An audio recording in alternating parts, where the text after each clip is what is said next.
Hello, hello, and welcome to Waterpark Transforming Healthcare with Distributed Actors.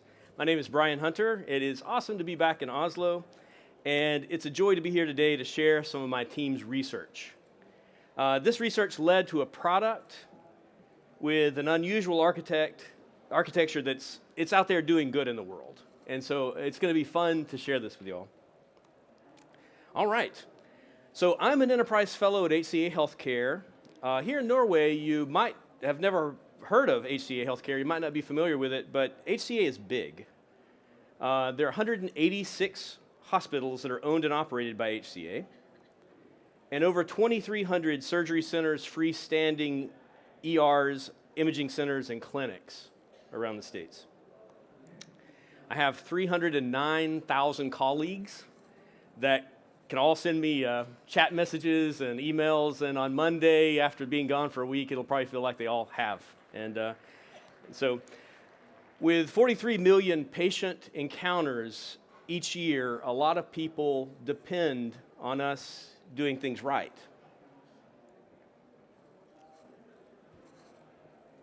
Idea of long ideas, holding an idea for a long time.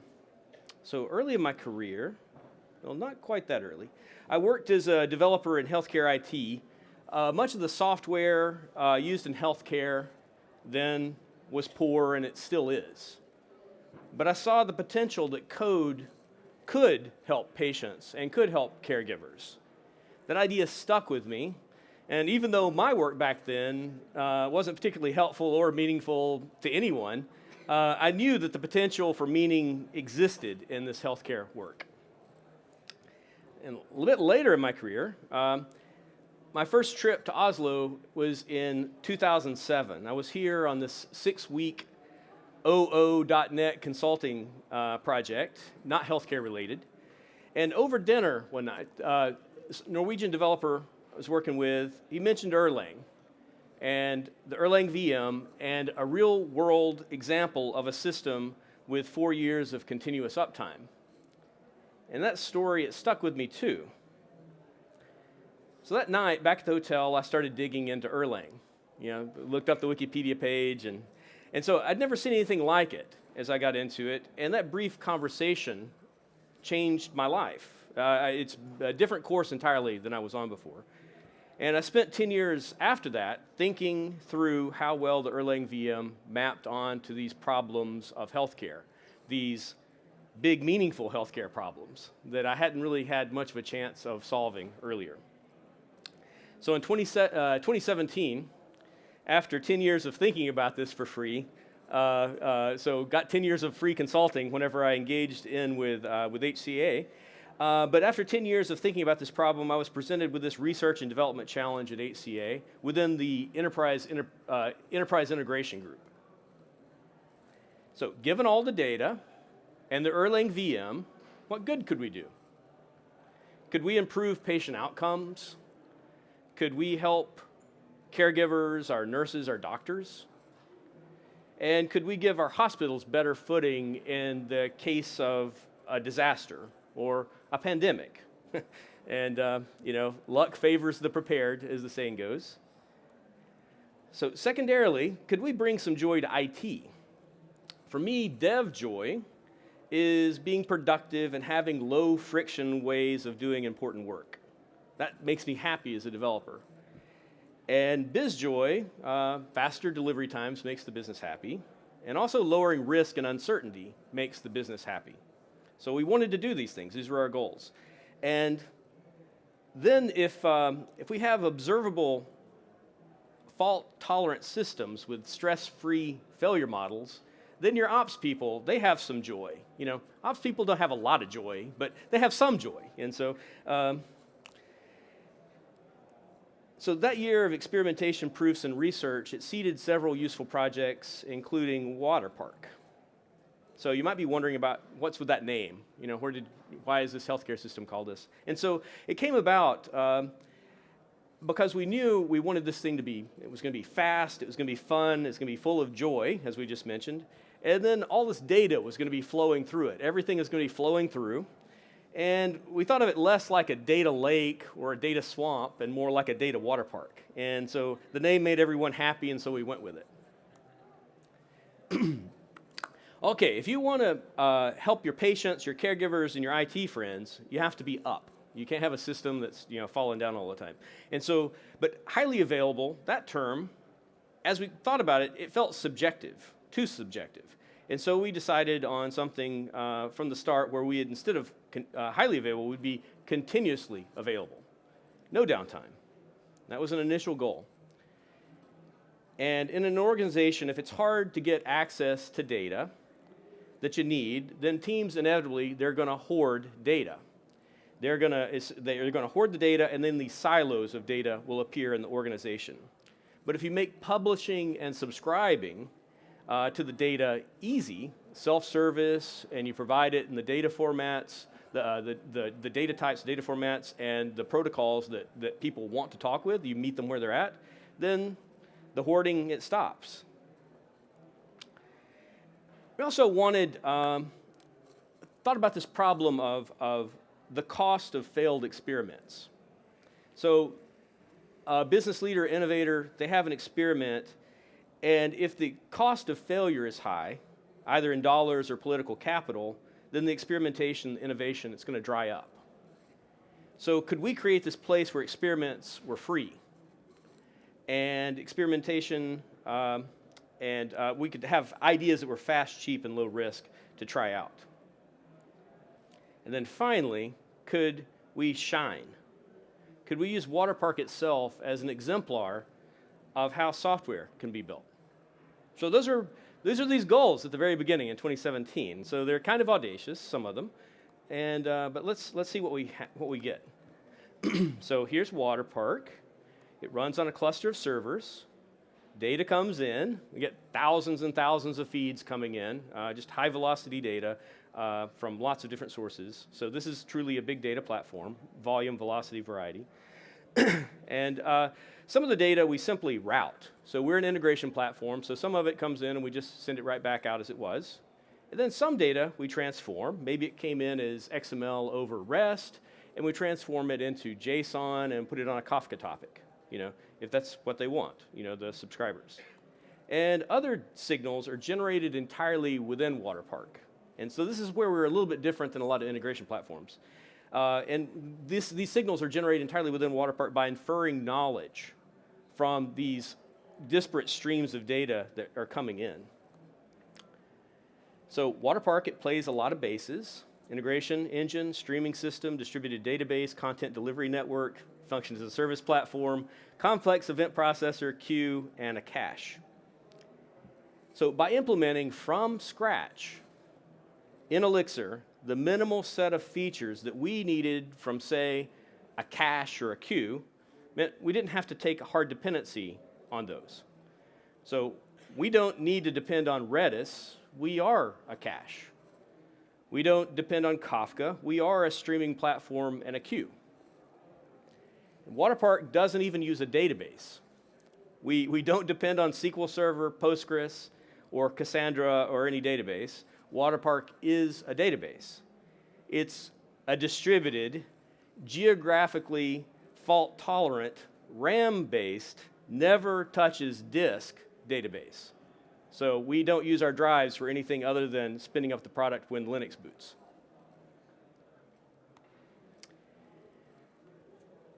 Investing a few months in building a tailor-fit subset of the features that we truly needed let us avoid dependencies. And dependencies, even when they're free, they're not really free. In Waterpark, our deployment and failure models, as a result, are our own. And this has been a key to us having zero downtime since going to production over 5 years ago. Not a millisecond of downtime on this platform. But as virtuous as wheel reinvention can be, inventing the universe is a much bigger job, and you need to be able to differentiate between the two. Are you rebuilding a wheel, or are you trying to create the universe? So for Waterpark, we didn't invent hardware. We chose simple 1U servers with onboard with onboard disks no fancy shared storage, and we expect these servers to fail. We got the cheapest one-use servers that they would let us put in the data centers. And we wanted them, the goal was we wanted these boxes to fail as a unit. We wanted that box to collapse and go away and not have like half of its dependencies across the network like it's shared storage. And we didn't write a language or an operating system either, but we did choose a less conventional operating system, the Erlang VM. And so if you wonder, the Erlang VM is an operating system. You can deploy Erlang bare metal without Linux or anything underneath it. We don't do that. We deploy our systems written in Elixir, but are on the Erlang VM, and we deploy them on Linux just because we get nice things in Linux that we wanted. And so we wouldn't have to do that. And it does all these things on the right over here, these process management, interrupts, and so on. It's entirely an operating system, and that gives us these superpowers. But wanted to mention the language that we use is Elixir, which is a modern productive dev joy language that runs on the Erlang VM. And there's a QR code there if you wanted to check out a talk from ElixirConf, just to give you a flavor of what Elixir is. And so on a single commodity server, we run millions of actor processes, massive concurrency here, millions of processes running on here. And these, we're talking the same isolation that you'd have between Notepad and calculator on your desktop, that much isolation. So millions of these things running on one server. And these actors, they auto-balance across the cores. We don't think about threading. There's no concept of threading on the Erlang VM. Everything is a process, and so the processes are automatically concurrent, and they can then be distributed across cores. And we get soft real time without thinking about it, and talking to an actor on the other side of the country is no more difficult than talking to one in the same data center. It's the same code. It just takes a little bit longer because light, and physics. So the Erlang VM is this special purpose operating system built around the actor model, and that fit our needs really well.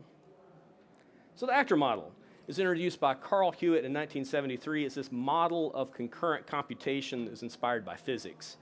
And in this model, actors, they're the fundamental element, and actors they interact through message passing. So everything is done through message passing in the actor model. So what does that look like in Elixir? So every actor process, it has some props. Each actor process is its own dedicated, isolated, share nothing memory. So you have two processes. They can't access the memory any more than Notepad calculator can access each other's memory. And you have millions of these running on a server again. And so this memory here, it starts off tiny, 2 kilobytes on a 64-bit system. And inside of that, we get a stack and a heap. And as our actors run and they accumulate state, they just grow. They just grab more memory. And the growth follows the Fibonacci series as it's growing. And each process also gets its own garbage collector. Okay? So let that thing sink in for just a second. We've got this hundreds of thousands of processes, and they all have their own garbage collectors that are running. And they're on this box, and think about this job, though, of a garbage collector on an operating system where all of the languages are functional. And so in Elixir, Erlang VM, you can't mutate state. There's no option of saying mutable, and then you can cheat. It's just, you can't mutate state. And so you've got functional languages, the code can't mutate state, and there's no shared memory between these different processes. There's no concept of threads. So the easiest garbage collection job in the world. Not a bad place to be a garbage collector. And so we get these tiny deterministic GCs, and we don't get these availability killing stop the world GCs that we'd expect on other platforms. Every process also gets its own dedicated mailbox, and this is the only way that a process can talk to other processes on the cluster. And it's actually the only way it can talk to the outside world, including the file system. Everything is through message passing. So it's absolutely lonely being an Elixir process. For links and monitors, so we can tell the Erlang VM that we want to know immediately if some other process on the same server across the cluster across the country if it crashes. And so a link is one form of this, and in this, and with a link, it's a bidirectional thing, and it says, okay, if you die, I want to die with you. This is going to be Thelma and Louise going over the cliff. There's another idea called monitors, and this is more like reading the obituaries. It's like, I care, I'll grieve, but I'll carry on. I don't want to die with you. And so these low-level operating system level messages get passed around, and remember the Erlang VM is an operating system, are used to build these higher-level Erlang VM concepts called supervision trees and supervisors.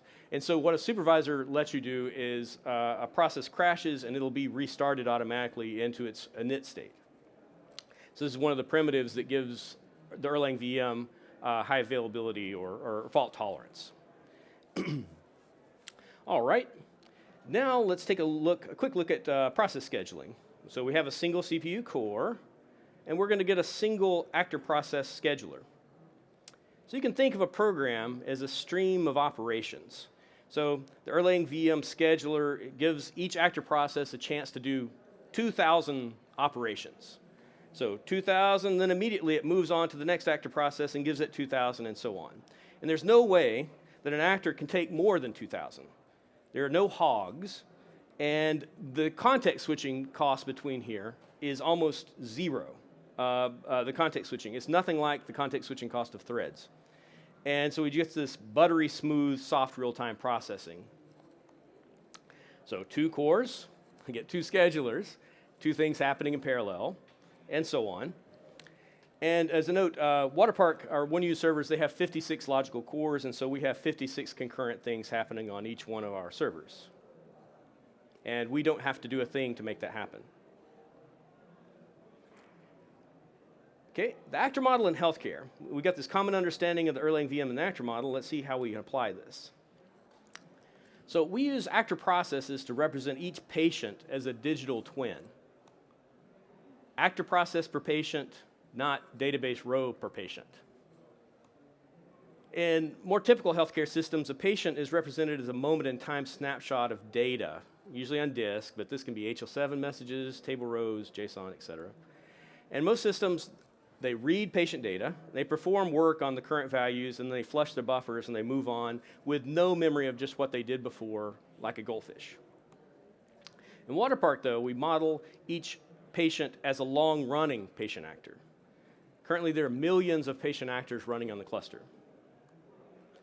And a patient app represents and is dedicated to one individual human that is at our hospitals.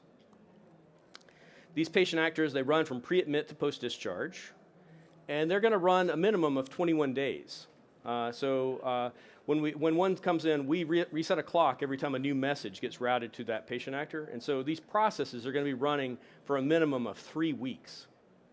Millions of these things, every human represented by a long-running process.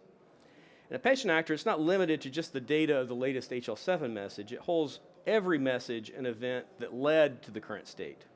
So you can start thinking about this in event sourcing terms. The long shift. Does any of you have friends, family in healthcare? Okay, I see some hands. So you are inevitably aware of the long shift, like this idea of 12-hour shifts or longer that doctors and nurses.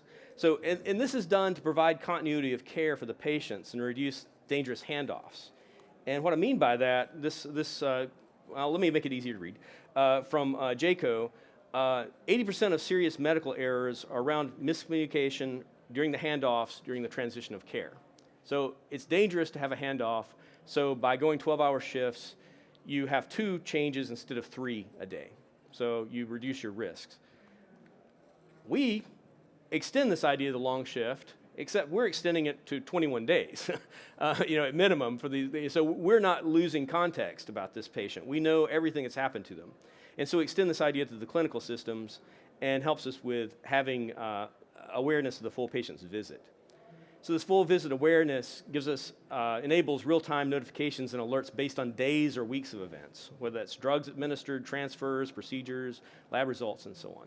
So let's see what this looks like. We've got this hospital with 2 patients.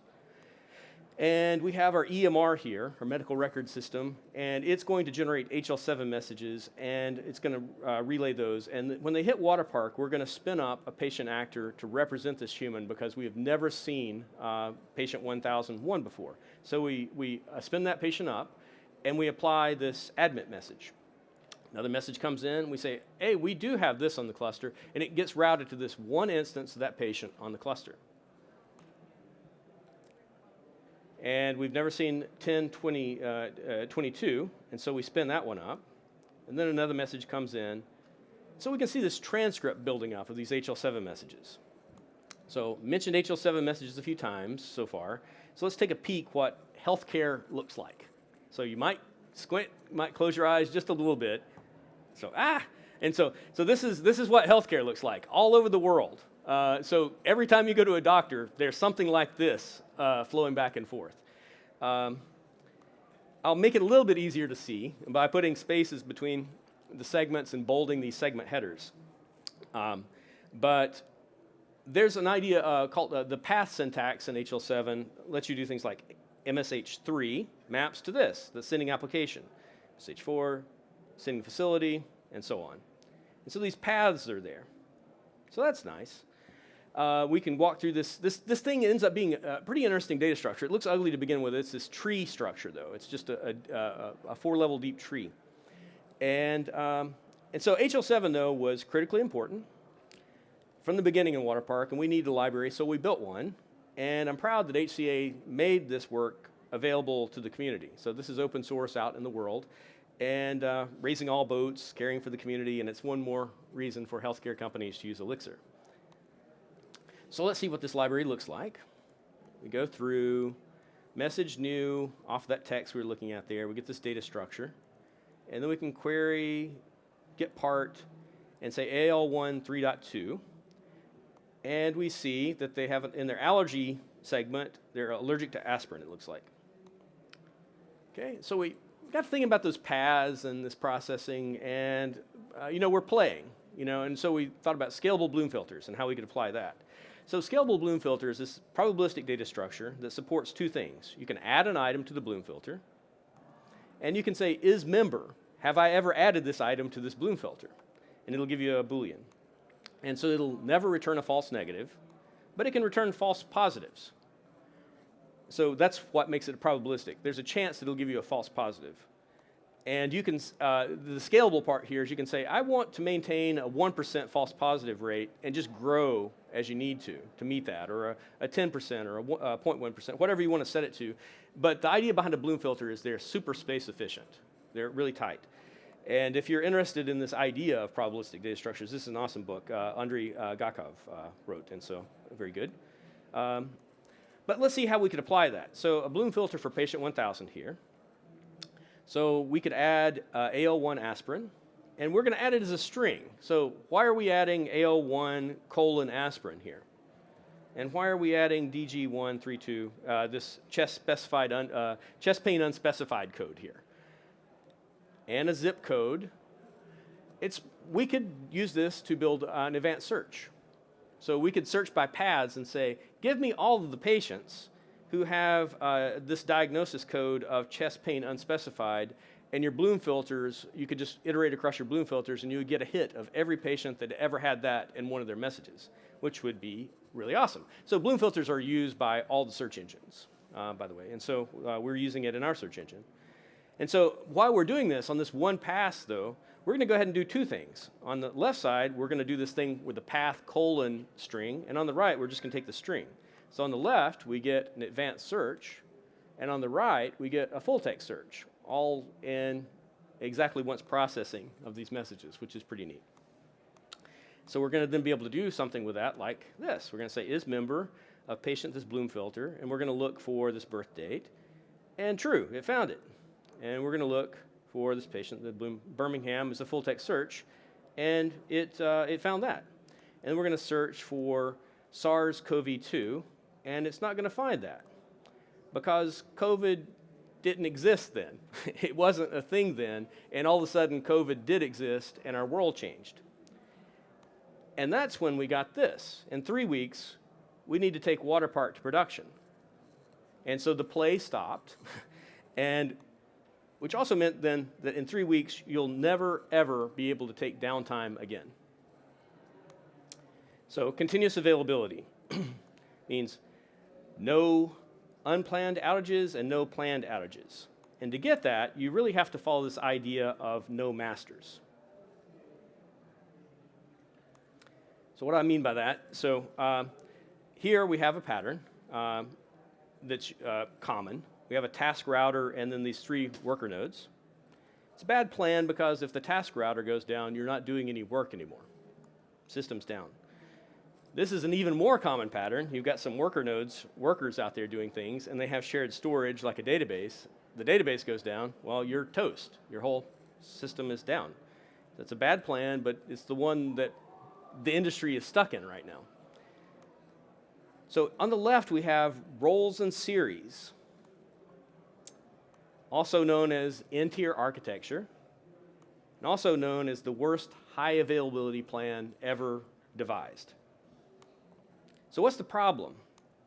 So we have this component with 3 nines of availability. That's going to give us 8.8 hours of downtime a year. If we put this in series on the left versus parallel on the right, we get quite different results. So multiplies out, we end up with 26 hours of downtime a year by having these things in series. And on the right, if any of those are there, we're able to process. And so we get 9 nines of uptime on that side, 32 milliseconds per year. So we liked the one on the right. And so we went with that option, no masters, and we want to avoid our single points of failure. So we liked 3, but we liked 8 better. It's like 3's good, but 8's better. And we thought if we have 8, let's go ahead and divide those. We'll put a little line in the middle, and we'll create these availability zones so that in the data centers, if the power falls down on a series of racks, well, only 4 of them will be affected. If a network core dies, if a truck drives into the building, fire happens, whatever, we'll be protected and we'll have these availability zones. And we thought that'll be good. And so we also thought it'd be good if we had another level here. And so we put some in Florida, some in Tennessee, some in Texas, and some in Utah. So this spans the United States. We've got these servers there. And every one of these servers is an exact peer. They're absolutely identical. There's no difference between the server at the top left and the one at the bottom right, other than its name. That's the only thing that breaks symmetry across these servers. Absolutely the same capabilities. And so they are the roles in parallel. So process pairs. This idea of process pairs was used by Jim Gray in the design of the fault-tolerant tandem computer. And so this process pairs idea was adopted early on in the design of Erlang. And so here's Joe Armstrong. Who here by chance met him when he was at NDC Oslo, when we had the functional programming check? Okay, awesome. That's super. Okay, to be fault tolerant, nodes in a cluster, they must be able to detect other nodes crashing. You remember those links and monitors? So there we go. And they must have sufficient data to take over for a down node. And users should not notice the failure. So how do we manage that in Waterpark? So if we spin up an actor, Florida A2, we want to have a read replica of it somewhere. And so this is our backup for it. But we also are going to create another backup at each data center. So each actor is going to have a read replica at each of the data centers. What that means is then when a server just catches on fire, we'll be able to spin that up and it'll just go somewhere. That actor will restart somewhere and it's going to then rehydrate from its buddies. Okay, so it rehydrated onto a place that's about to get hit by an asteroid. And unfortunately, we just lost the Tennessee data center and all the servers there, and that rider was, that actor process there, that patient actor process was there. And my home is not too far from that data center, so maybe I'm gone too. But it's okay for everyone using the system because I don't need to be there and that data center doesn't need to be there. And no one even needs to wake up unless they want to tell my family sorry, because the system is going to keep on chugging. It's not going to lose anything. And so even if someone sent a message to that server and 1 second later that asteroid hit, if they sent a message and they got an ACK back and 1 second later that asteroid hit, vaporized the data center, that message was not lost. And so you think about how many systems can make that guarantee. Not many. We make that guarantee on every message that comes into Waterpark.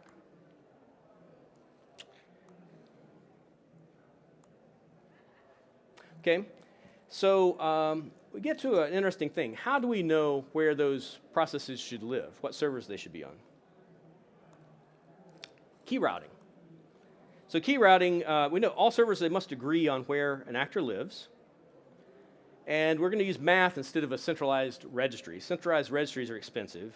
And we're going to minimize churn when things are added and removed. And we want to fairly distribute our actors across the cluster. These are our goals in key routing.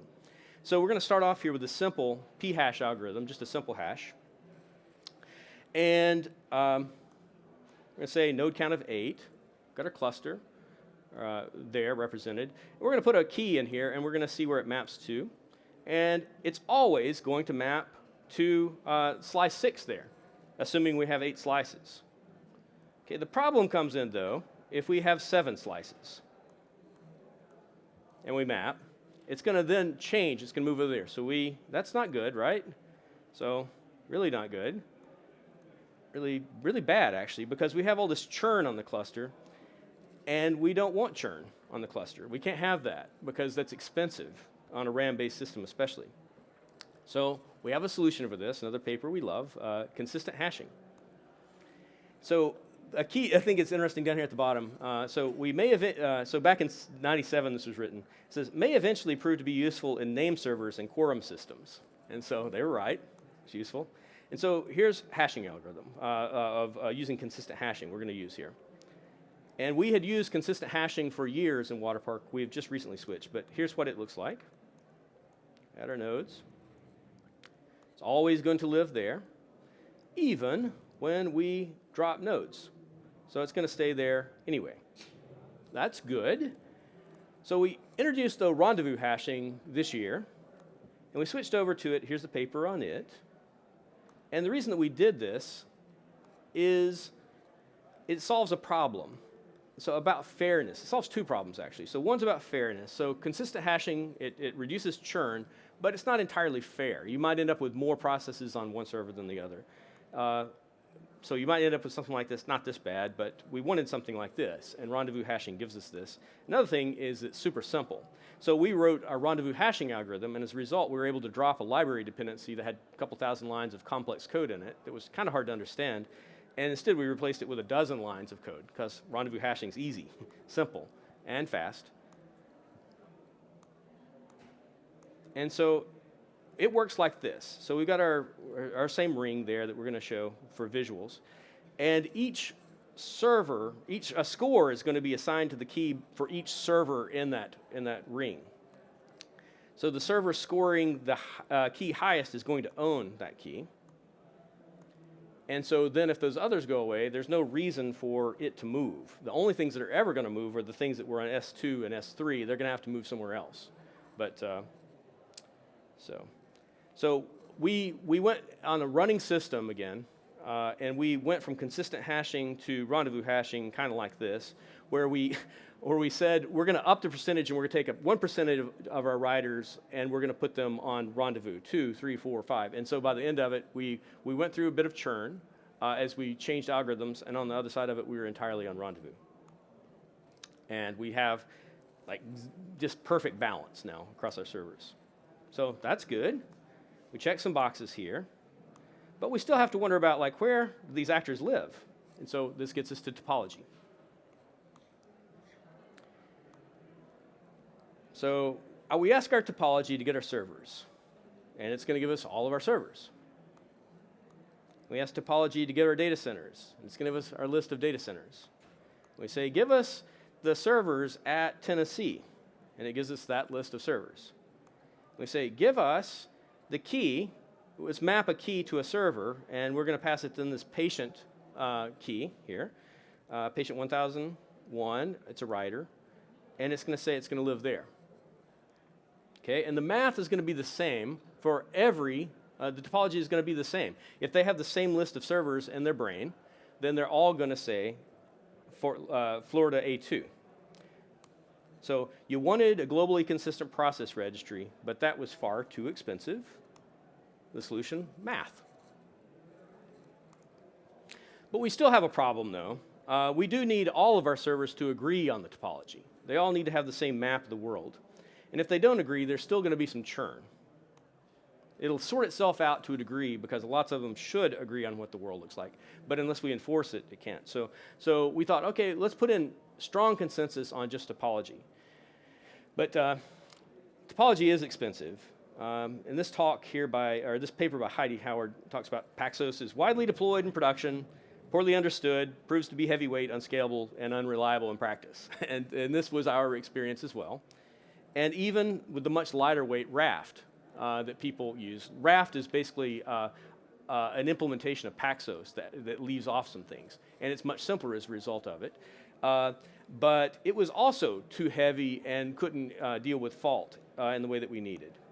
And so, by the way, here's a QR code for a really excellent talk by Heidi here at Papers We Love. And so we realized we had this aha moment, actually watching her talk. And we don't need a consensus algorithm. We will actually just take less and less, and we just take the part we need, and that is leader election. That's all we really need. We need that one tiny part of a consensus algorithm. And so our leader, we can say, topology key to server, and we just pass it some arbitrary string, like the boss. And whichever server comes back, that's going to be our leader. So you just route that through that. And so if everyone has the same servers, they're all going to agree that the boss is Tennessee B1. And if they don't have the same list of servers, then maybe it'll have a wrong view. But we're not counting on that. We're going to have a leader election algorithm here. And so election starts. The non-candidate nodes vote. So the ones that don't think they're the boss vote for who they think is the boss. And the one that thinks it's going to be the boss sits there and it waits for a majority of messages to come in saying, yeah, you're the boss. And then on majority, it's going to claim victory. And it's going to tell even the ones that didn't vote for it, I'm your boss. And you're going to have to listen to me from now on. And then the leader then shoves its topology out to all of them. So they all then have a consistent topology. They all have the same map of the world. So we just maintain consensus on topology. We use that to route to the proper local process registry. So local process registry is fine, cheap, not hard to synchronize. We just use the topology to get us there. And now we don't need a global registry. So when? Location transparency. So however it works in the distributed case is how it should work locally, is another Joe Armstrong quote. So super powerful ID on the VM, and it's another one of the reasons that we used the Beam Erlang VM for Waterpark. So, and here's what it looks like here. We just say mailroom, deliver to actor, we give it a key and a message, and we don't care what server it's on. That's up to topology to decide. That's up to key routing to decide. So we save time by getting mailbox. So in Waterpark, each node is a peer, as we said. And any node can receive the message, so it can hit any box on the load balancer. No one on the outside even knows or cares about the servers, hashes, registries, etc. And each node has a mailroom. The mailroom knows the topology. And when inbound messages come in, they're going to be routed through the mailroom to the appropriate patient actor. And if the patient is remote, then the mailroom is going to mount it, send that over to the mailroom on the server it thinks it should be. It's going to go over there. And if the topology changed in flight, the mailroom will reroute that to the correct mailroom, and that local mailroom will then deliver the message to the correct patient actor, and it'll be applied. So that's a visual of how that goes. So we get some really nice things out of this mailroom. We get a nice seam for testing, a place to bundle data, and a spot to compress data, and icky bits, and we can change in the future, we could change our distribution model from distributed Erlang to gRPC or to anything really. But this testing seam is really nice as well, because instead of having to do integration tests, you can then do unit tests with seams and mocks. Joe Armstrong had this thing that he would say every time you met him, or basically every time he talked about anything, about state your invariants. And this is the first time I met Joe. We'd been on podcasts together before and got to be friends online, but this is the first time I met him, and we spent 2 hours probably talking about stating your invariants and what all was meant by that. So in Waterpark, we want to state our patient actor invariants. So every patient actor is registered by key on its node's registry. Every patient actor is supervised, commands are delivered to the patient actor via the mailroom. And if patient actor is not running when a command is delivered, it will be started. If topology is changed and a patient actor's key no longer maps to its current node, it will migrate to the correct node. Every patient actor has one read-only follower process pair at the data center, at each data center. And a patient actor processes commands and emits events. Like, before a patient actor commits an event to its log, 2 of its 4 reader followers must acknowledge the receipt of the event. When a patient actor starts, it will ask via the mailroom if its 4 read-only followers have state. If they do, the patient actor will recover from the best reader. And each patient actor's state contains its key, an event store, and a map for the event handler plugins to store projections. So we could visualize that really quickly. So it spins up. This is going to be brand new. These readers didn't even exist, and so they're all going to return new back there. And so then the writer knows that it was a new writer and not a crashed writer. And then it's going to process that message, and it's going to then send that across the cluster to all of the readers. And after 2 of them have returned OK, it's going to go ahead and return an OK back to the client. So we can lower our latency, we can be more efficient. And then these other 2 are going to trickle in, but we don't have to wait for those because we already have our guarantee. We already have our asteroid protection because we've written it to 2 data centers. Interested in this, you might dig into the Dynamo paper. We're a quorum system like this. Deployments. How we deploy changes to the cluster. Our rolling deployment scheme was originally our chaos testing scheme. So we would just bounce nodes and see how well we healed after things happened. And so we just added the extra step of putting a release out there. And we continued to then just basically do this brutal rolling. And it's kept us honest, and it's just a way of deploying. We also have another way that's a superpower of the Erlang VM called hot code loading. And so here we have Beam modules, these 4 modules of code that are out there, and these 3 processes running that code. All we have to do if we're going to change this 3rd module, we just change it. We put a new Beam file out there. Nothing has to be bounced, restarted. The next function call into that module is going to pick up the new code from that process. And it's just a crazy superpower of the Erlang VM. And if it weren't for that, I can't imagine that we would have been up these 5 years. Okay. And this is what that looks like. Boop. And so it's all immediately done. Every node gets to the same time, and it's done with basically this code. It's done with basically this code of where we get the object code, and then we load that object code library onto each node. Okay. Universal servers, Joe Armstrong's favorite program. So this, his idea of the universal server was you have a universal server that'll take commands. It doesn't do anything, but it'll take commands on how to become an FTP server or how to become an HTTP server or an FTP server or whatever you give it the commands to do. So as COVID hit and Waterpark went to production, we knew we needed a way to turn the patient actors into universal servers that could be extended and changed dynamically at runtime with no downtime. So in 3 weeks, this is what we did. We implemented this subsystem of event handler plugins. It looks like this. We got this endless event stream that comes through, and they're going to flow into our patient actors, and we're going to have this list of our event handler plugins where use cases are going to come in, and each use case that's there is going to have a contract of where you tell it to handle the message or apply the message, and it's going to take the key of the actor, the projections, the existing projections, then the message it's supposed to apply, and the pointer back to the entire message history that it can reach into, and it's going to return new projections off the inferred, whatever logic is there. It's going to infer meaning off that new message in the old state and build new projections that it's going to return, and it's also going to return side effects. So much of the talk has been about patterns of how. In this segment, we're going to focus on why it matters. So early in the pandemic, we deployed this patient actor plugin that would immediately notify caseworkers anytime a patient who had transferred from a nursing home, if they came in, and then they tested positive for COVID. And this allowed early contact tracing and quarantines and reduced the virus spread within this vulnerable community. So this is what that looked like. So we would go through, and these messages are coming in hours and hours apart, and these digital twins are out there representing again.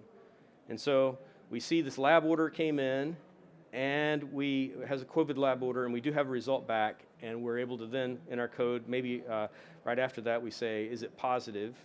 And if so, we want to send a long-term care facility alert to notify the case manager, and then we update that. And so,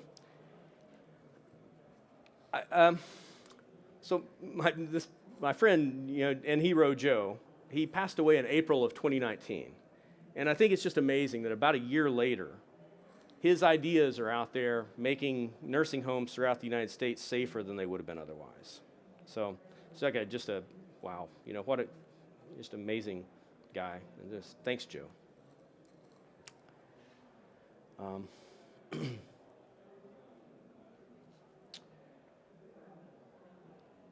want to talk about, just real quickly, we have just a few minutes left, not many, but I want to talk about the big rewrite. So as I mentioned earlier, that we rushed into production long before we intended to. And that left some technical debt. And it made many things that we wanted to do harder than they should have been. And so how do you do a big rewrite, though, on a zero downtime system? On a RAM-based system.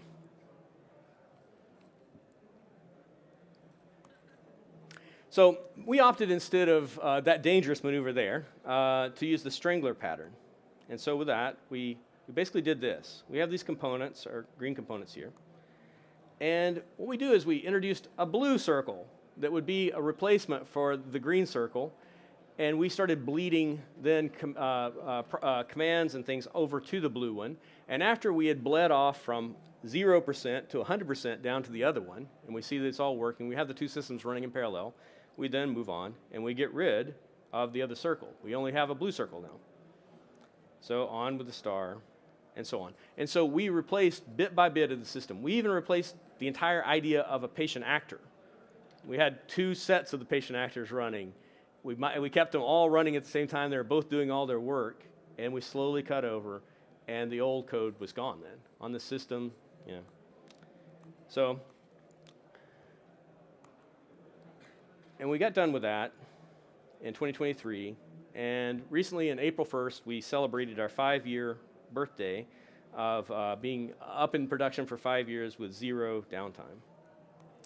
So I want to pass along this, the kind of the closing here, I guess, is absorb papers and conference talks and conversations over meals. Sometimes people can give you really, really good advice over a meal, and so like I got. But absorb these papers and think about them for a long time. Pursue these long ideas. Hold on to things and don't let it go. And don't be afraid of reinventing wheels. It's a disease I think we have in this industry of where everyone kind of pokes at you. They say, not invented here and stuff like that. Well, sometimes the wheel is just not good enough for what you need it to do. And you need to reinvent the wheel. And so just know the difference and push back about that. I think it's awful advice that we give ourselves as an industry. So reinvent some wheels. And create work that's meaningful. So I'd like to, special thanks to my team at HCA. Building Waterpark with them, it's been the most fun, meaningful work of my career so far. And there are people who are alive today that wouldn't be if it weren't for Waterpark. This system has, it saves lives. And the interesting thing is I doubt that Waterpark would even exist if not for that chance encounter here in Oslo. And so, I'm thankful for this place. And Oslo, it's full of goodness here. It's a good place, good community here. And so, thank you. Tusen takk.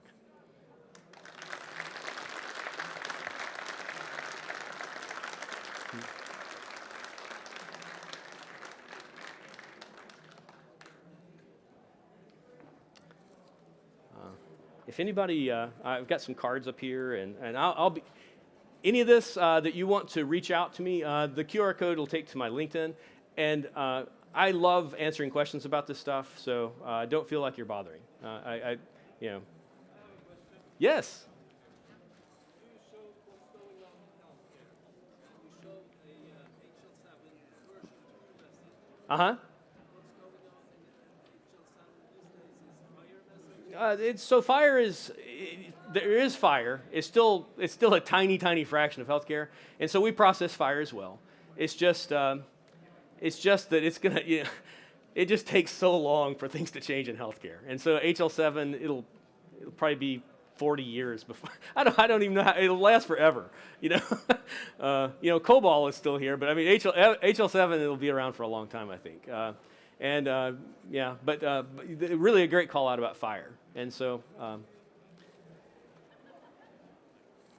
any other questions? Thank you for that. All right. Thank you all.